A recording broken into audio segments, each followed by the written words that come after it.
We're going to continue with the I AM Discourses and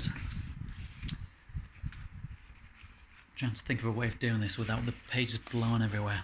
Right, let's try this. Okay.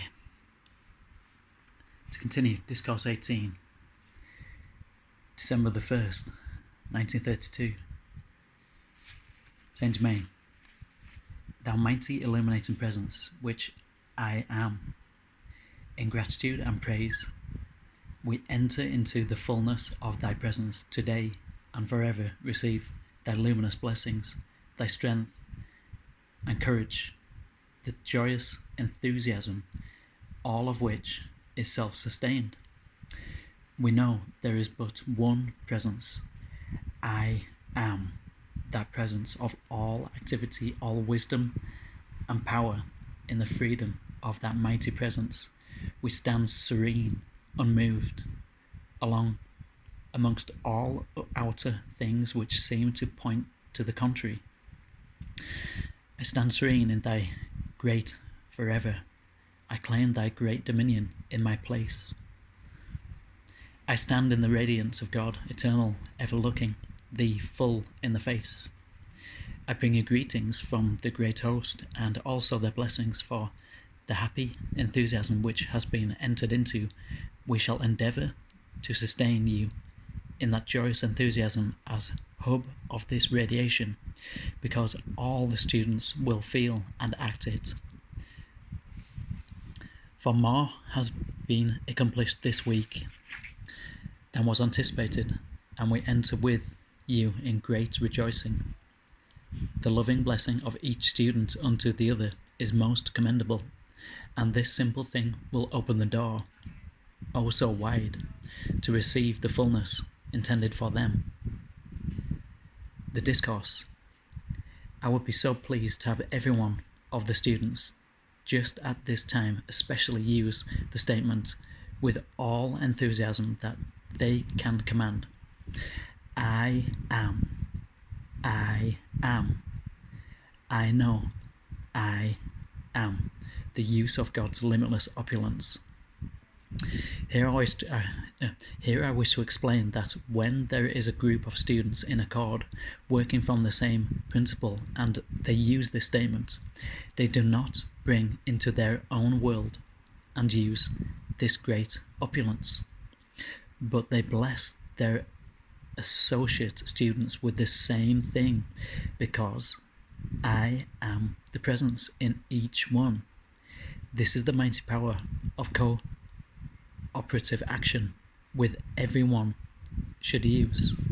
The students who maintain a loving blessing to each other are really held by the embrace of the great I Am presence, and when they acknowledge its action, they are commanding the same blessing and action for the other students that they are for themselves. This is the correct attitude to be sustained, and if maintained sincerely in the heart of each one, no one within this embrace will want for any good thing, but the students who allow any feeling to remain of unkindness to the others will shut him or herself away from this great radiance and blessing. Now let us enter into the keynote of what you touched this morning. The simple understanding of God's will and free will. God's will is the opulence of good will, the birthright of every one of God's children. When you are reaching to the light in the use of the mighty I Am presence with sincerity, it is not possible for you to do otherwise than call for God's will to be done. As children of God, the Father, who has given his children free will that they may choose, they must understand that it is for them alone to decree what shall act in their lives and world. Having free will, the student must understand that God can only act in his or her life and world according to his or her conscious direction. God is the principle of all life, and each child of God is an individualized, conscious, active part of that one great principle of life and love and power. God has given into the keeping of every one his children this marvellous consciousness which is omnipresent, eternally elastic, as it were, which can be drawn into a focal point to write with the pen of light or expand to encompass the earth. Consciousness is always subject to direction through the use of the free will. The most unfortunate understanding established by the orthodox idea that God acts of his own free will in the life of the individual or a nation is positively not true. God can only act through the mind of his own individualization, which is clothed with the personalities that you see about you. These personalities are but vehicles of use and expression of this mighty individuality, which is God's will and your free will, and it only comes into use by your conscious direction. I say to you that every function of your body is sustained through conscious action, although you are not aware of this. But as you reach deeper and deeper into the consciousness of the mighty I Am presence, you will come to understand that it is impossible for any outer action to take place without self-conscious action. A simple proof of this is what any of you may test at any moment. I wish to do some physical art. Preceding that activity, there always comes the thought to do it, otherwise the hand or body would not move into action. That which people have chosen to call involuntary action is the thing that has mystified their understanding of their own being. The students should take this humble explanation and meditate upon it often, for it will clear the mind of any obstruction.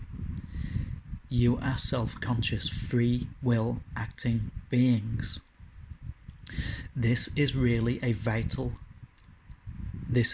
vital importance to these blessed earnest students. I love every one of them, both men and women, even though the ladies' husbands might object. In both of your classes this week, the individualized presence of Jesus the Christ stood in your midst, in the form of the tree of life, each student being a branch, from his pillar of dazzling radiance, within which was his visible personal form. His form was within the tree of life, but not visible, to mention others of the ascended host who were present. There were also Nada, Cha, Ara, Lanto, and myself. I wish to say that class of blessed boys with the one pink rose in the midst, that I joyously hold them all in my fond embrace, so they may use and inhale the radiance of my being. There have freedom and dominion within their grasp if they will hold fast to these instructions and apply them. Further, I wish the students to understand that the stream of life flowing through the mind and body always comes into them pure and unadulterated, containing within it all the strength, courage, and energy and wisdom that they can ever be desired. But by the lack of control of their thought and feeling, they are unknowingly requalifying this pure essence with the outer ideas upon which the attention has been fixed. To form the habit every moment of the mind is not otherwise occupied of being self-conscious that I am the only intelligence acting, will keep that mighty wonderful stream of life from being discoloured and, I shall say, disqualified by the wrong conceptions of the outer activity of the mind. This is the simple secret of reality. This is the simple secret of really and perfection, if one can but comprehend it.